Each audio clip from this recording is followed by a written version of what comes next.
شیخ Saadi نے یہ زرین نکتہ بیان فرمایا ہے کہ جس طرح گناہ سے سخت نفرت کرنا اور خود کو پاک رکھنے کی کوشش ضروری ہے، بالکل اسی طرح ایسے مقامات سے بھی دور رہنا چاہیے جہاں گناہ ہو جانے کا احتمال ہو۔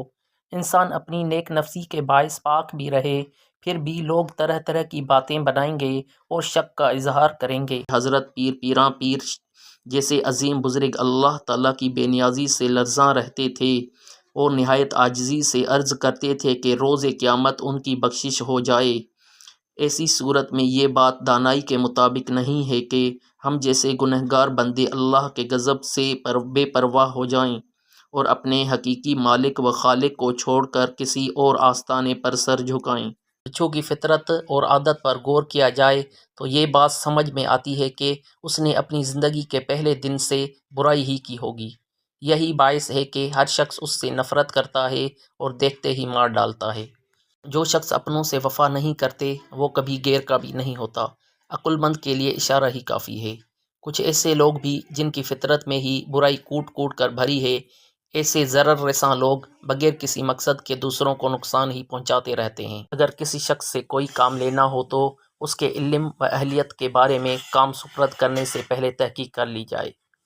حضرت شیخ سعدی نے اس حکایت میں یہ نکتہ بیان کیا ہے کہ بولنے سے پہلے سوچنا اور کوئی کام کرنے سے پہلے اس کے نتائج پر غور کر لینا مفید ہے۔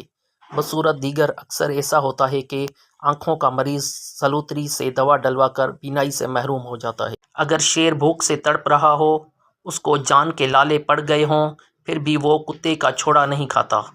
خوددار انسان کبھی بھی گندگی کے ڈھیر سے رزق نہیں لیتے اور متقی انسان کبھی سگلے کے در پر نہیں جاتا۔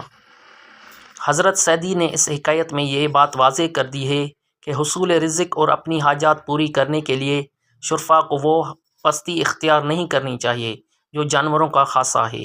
انسان کے اشرف المخلوقات ہونے کا ایک ثبوت یہ بھی ہے کہ انتہائی ضرورت اور تکلیف کے وقت بھی وہ جائز اور ناجائز، حلال و حرام کو فراموش نہیں کرتا۔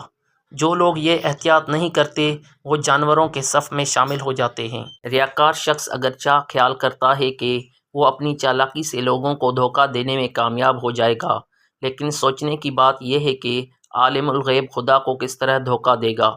قیامت کے دن اس کے اچھے برے سب اعمال ظاہر ہو جائیں گے اور اس کی ریاکاری سخت عذاب کا موجب بنے گی۔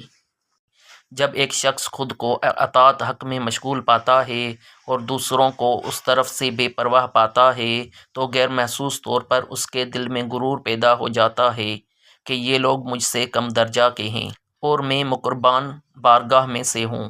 اگر ایسا شخص اپنی غلطی سے آگاہ ہو کر فوراً توبہ نہ کر لے تو عذاب کا مستحق بن جاتا ہے، کیونکہ غرور کو مٹانا عبادت کا اولین مقصد ہے۔